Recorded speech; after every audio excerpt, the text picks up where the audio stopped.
Hello and welcome to episode 23 titled The Alternate Universe. Full-blooded Italians from New York City and Martin Scorsese movies only. And Mary and I were prepared for social distancing. Okay, the alternate universe must come to an end now. We've all had enough of your bullshit and unmitigated, empty, and childish drivel. It's over. We know your game and it's extremely exhausting. How you've managed to survive and pass this along as the truth we'll never know. But it goes to show that some people will believe in anything if you keep repeating the same lines and lies and shout loud enough. This has to come to an end now. You must all be put into pasture and know we're sure that you won't understand our humanitarianism, as this word does not exist in your vocabulary or world.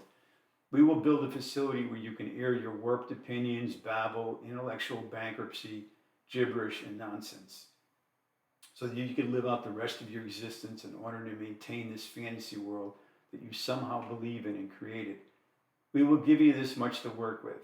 All this is, since this is all you know. You created this alternate universe and we wish you the best. And the people that have decided to believe in this universe can listen to you. But it will not be aired to our universe, which we know is the real world. But rest assured that you are not the first and perhaps not the last alternate universe. It has existed before and failed from now on. Your universe will not coexist with the real universe. It's the same as the matter-antimatter theory. They cannot exist in the same universe or place. They are totally incompatible, and if they interact with each other, it's total annihilation. We wish you well in your world, and I do wonder what you'll say about ours. Well, I suppose it doesn't matter now. You can do and say and whatever you want, but you can't come into our world, and we're damn sure that we don't want anything to do with yours. After viewing a 2-hour special on the making of Goodfellas and listening to all of the cast comments on the classic movie, I came to the realization that most full-blooded Italian Americans in and around New York City come out of the womb prepared to be cast in a mob movie directed by Martin Scorsese. I believe that someone asked him this question: why do you exclusively use Italians from the New York City area? And he claimed that they're naturals for his movies.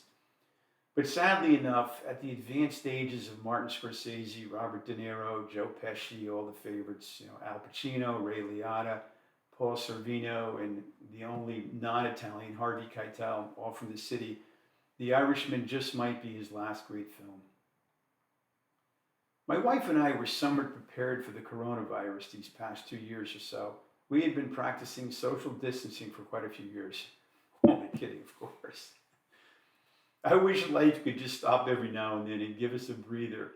By the time the ever-flowing stream of life flashes by us or flashes us by, the instant is transformed into a past, yet perhaps not quite forgotten past, critical that may be. So if it's stored, we pile on the ocean of perceptions for future use. The question is, what do we store and what do we destroy or forget and at what level? And how accurate are our assumptions of these perceptions? And many of these assumptions could be incorrect or useless. All I know is it's very exhausting. The typical American's underlying mindset is this: if I don't hear the answer I'm looking for, it's not the right answer. This will be our downfall, no doubt, and this fixed mindset is growing among the populace. Americans are no longer seeking the truth. They're looking for what they perceive to be the truth, to the point that the United States is now a fantasy land, fully equipped with pure entertainment, amusement, and free rides. Hollywood created the genre in which entertainment doesn't have to be good necessarily, proper, and of high quality. You can flip the card and make it so bad, so destructive, and so ridiculous that it becomes a train wreck. And we all know what that translates into. People will tune in since it now becomes something you don't really want to watch or pay attention to, but you can't turn away.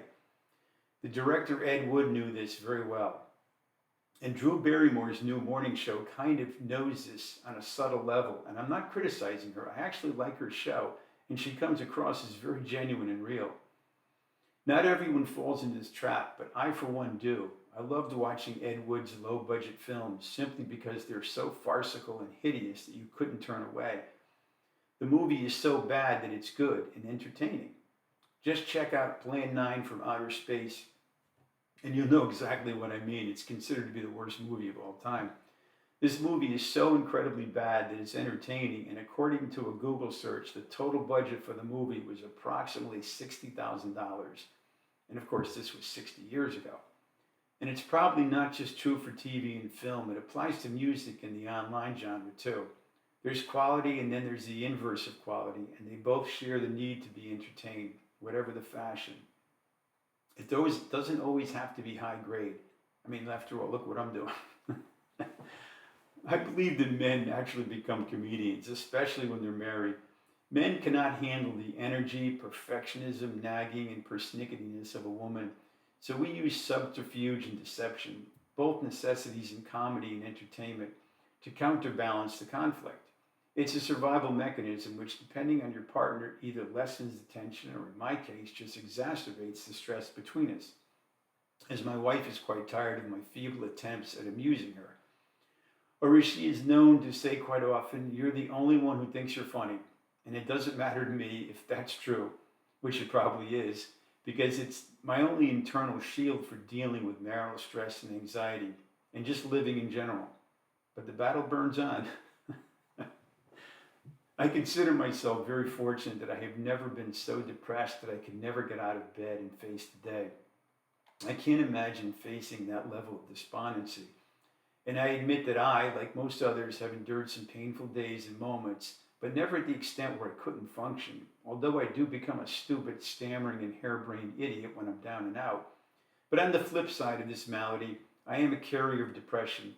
Most people I know, especially my wife, can become quite depressed when I'm around. So to all my friends and family and wife, I apologize and hope you understand. And I'll stop here. See you soon.